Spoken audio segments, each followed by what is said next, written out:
कौन कहता है कि बिहार की राजधानी पटना में पहाड़ नहीं है। अगर आपको भी ये जानकारी दी गई है कि बिहार की राजधानी पटना में पहाड़ नहीं है तो आपको बिल्कुल गलत जानकारी दी गई है। आज हम आपको इस वीडियो में पटना के उस पहाड़ का और पहाड़ी इलाका का दर्शन करवाएंगे जिसको देख कर के आप भी कहेंगे कि हम इस चीज़ से तो अनजान थे और ये भी था पटना में, ये तो हमें पता ही नहीं था।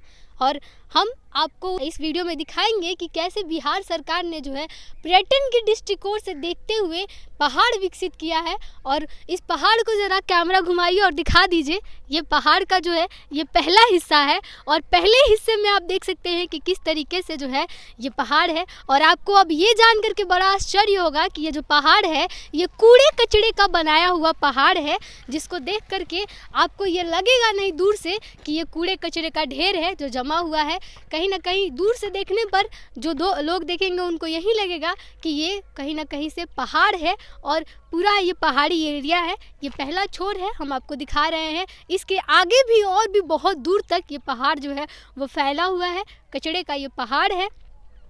और कहा जाता है कि यहाँ पर जो है पटना का हर एक एरिया का कचरा ला करके जमा किया जाता है और बीते कई सालों से 10 सालों से लगभग यहाँ पर कचरा जमा हो रहा है। और इस कचड़े को इसलिए यहाँ पर ये डंपिंग यार्ड बनाया गया है कचड़े का कि कचड़े को रिसाइकल किया जाता है, यहाँ से खाद बनाया जाता है कहा जा रहा है। और जो प्लास्टिक्स की जितनी भी चीज़ें रहती हैं कचड़े में उसको अलग किया जाता है, फिर कंपनियों को दिया जाता है रिसाइकलिंग के लिए। लेकिन आप देख सकते हैं कि जिस तरीके से ये प्रोसेस होना चाहिए था, सरकार को जितना और नगर निगम को एक्टिव रह करके जिस तरीके से इसको करवाना चाहिए था वो ये हुआ नहीं है। हम थोड़ा कहेंगे इधर से आकर के भी आप ज़रा दिखाइए कि कैसे यहाँ पर जो है कचरा कितना बड़ा पहाड़ का रूप लिया हुआ है कि अगर इसको दूर से बनाया जाए तो कहीं ना कहीं ये दिखने में लगेगा कि हाँ पहाड़ है। जहाँ तक आपकी नज़रें जा रही हैं, फिर चाहे वो ग्रीन कलर हो या फिर वो ब्राउन कलर हो, ये सब पहाड़ ही है, कचड़े का पहाड़,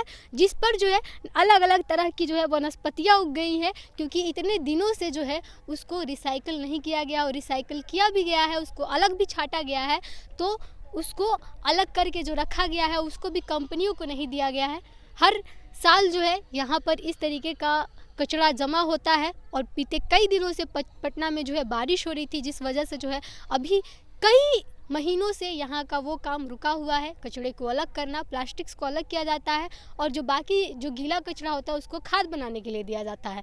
लेकिन यहाँ पर जो है आप पहाड़ को देखिए ज़रा और आपको देख करके कहीं से लगता है कि कई सालों तक जो है इसका रिसाइकलिंग किया गया होगा।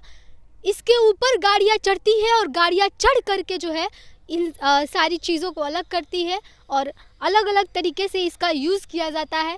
लेकिन अगर देखा जाए तो अगर बनाया जाए तो काफ़ी बढ़िया तरीके से इसको खाद बनाया जा सकता है। लेकिन बिहार सरकार को देखिए, पटना नगर निगम को देखिए कि इतना बड़ा स्पेस मिला है कचरा फेंकने के लिए और कचरा इकट्ठा करने के लिए, लेकिन इसके बावजूद भी आपको पटना की हर गली में, हर चौराहे पर, हर जगह पर कचरे का अंबार देखने को मिलेगा। हम आपको और भी आगे दिखाएंगे और चलते चलते दिखाएंगे कि कैसे जो है ये पहाड़ जो है एक बड़ा पहाड़ी एरिया का स्वरूप लिए हुए है।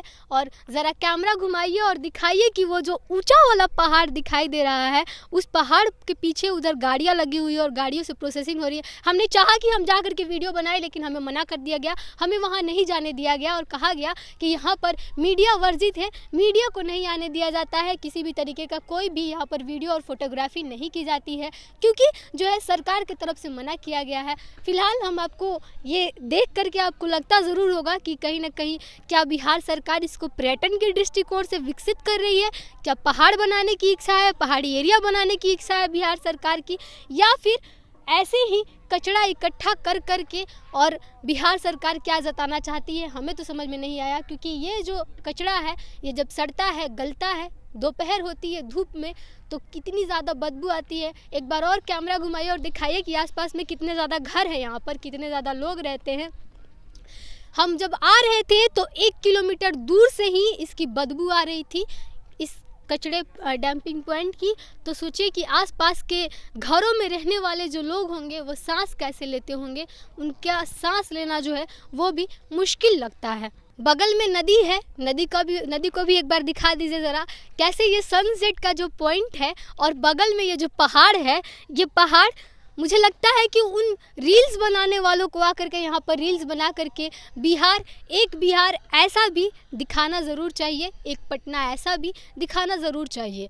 इसके अलावा भी पटना की जो गलियों में लगातार कचड़े पड़े रहते हैं उसकी तो चर्चा हर दिन होती है, हर समय होती है कि कैसे कचरा पटना की हर गली में, हर मोहल्ले में आपको देखने को मिलेगा। हमने बीते कई दिनों पे कचरा भी दिखाया था और हमने एक तरीके से अब सोच लिया है कि हम पटना की हर गली में जा कर के उसके कचरे को दिखाएंगे कि किस तरीके से जहाँ जहाँ कचरा डंपिंग पॉइंट है वहाँ पर काम किया जाता है। और तब हम यहाँ पर आए और यहाँ पर आने के बाद नज़ारा कुछ ऐसा था कि ये पूरा कचरे का हमें पहाड़ तो नहीं कह सकते हैं, पहाड़ी इलाका दिख गया हमें। फिलहाल अब इस पर आपकी क्या प्रतिक्रिया है हमें कमेंट बॉक्स में लिख के बताइएगा। तब तक के लिए बने रहिए हमारे साथ, देखते तभी आप प्रोजेक्ट में आपके साथ प्रिया। बहुत बहुत धन्यवाद।